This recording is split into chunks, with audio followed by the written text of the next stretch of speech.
ni hin chana pachin bia thazang electric thandinga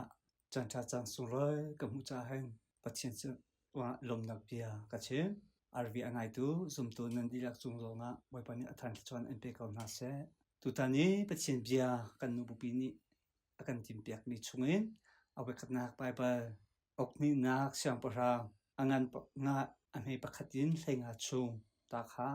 thazang electric nga ka chin ni si e chu chunga chun ral boipa naman damna ka huna kong kha si naman in thazang electric nga chimkadu e naman hi Syria siang pasang pa ral boipa si zumlo tu asi ti chu afia chun naman hi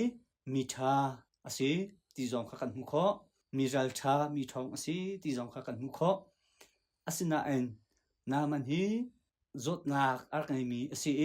thing mui zot nak ni aklun mi pa ase imi thong million ngan ase kauna te khe chung le a nuam nak lom nak tak tak khe ak mulo ti jong kha kan hu kho boy khacho asinum te ni hen aboy pa naman thing mui zot nak angai ti kha amutaka anu pisina achimi ka boy pa he Samaria au mi prophet pasina vakal selo adam lai ti kha achim chuteka naman ni chun asyang pra pasina khan achimi syang pra pani chun cha hetil pyake Samaria ramachun akalter apaka prophet pasin apaktaka prophet pani chun kha ka sampyak lai akadam lai ti kha aru achan sumanselo prophet pani chun Jordan ti va vakalo voice in van him ti afia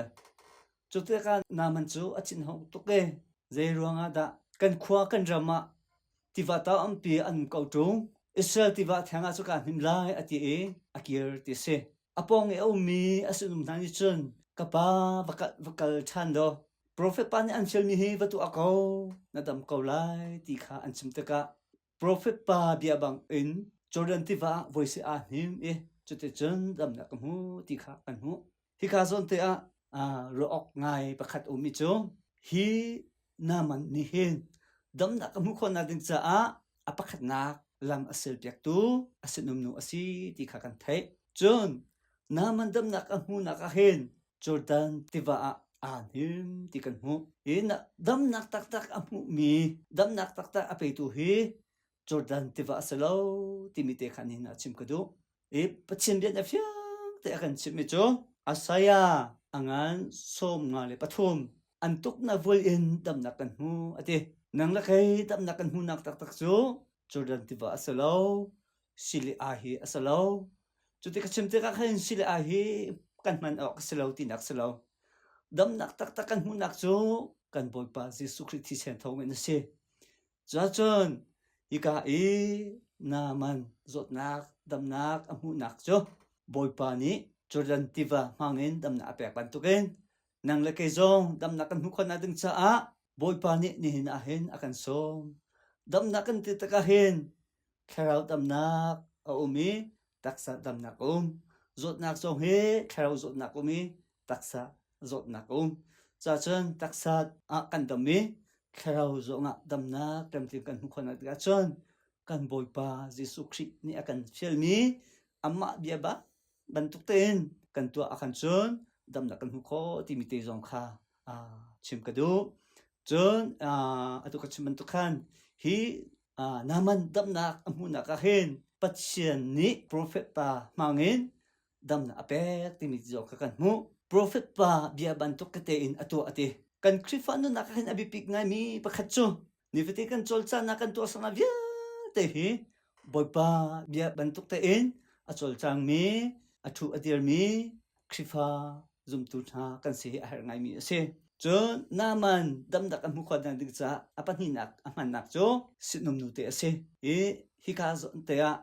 kan di lak te tha jang erak te da chim ka du mi chu ze si ti achon mi bia te ne kham nak lom nak ngam nak dai nak rem nak anu khona dik cha hen nang la ka hi akan fia timiti zong he chim ka du hi sunum nu ni hen aboy pa hi prophet pasina kal afielo akan chon aboy pa hi damnak amulay lo lomnak zo amunga lo aboy pa sina achim teka aboy pa ni avaka boy pa bia bantuk te damnak amu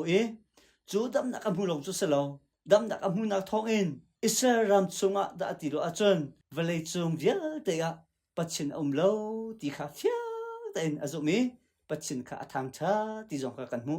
za chon mi via te ni anumi pachian an the chu ti chun lomnak ngam na te na kham nak anu khona dingsa boy pa ni kan chimmi kan si ti mi te kha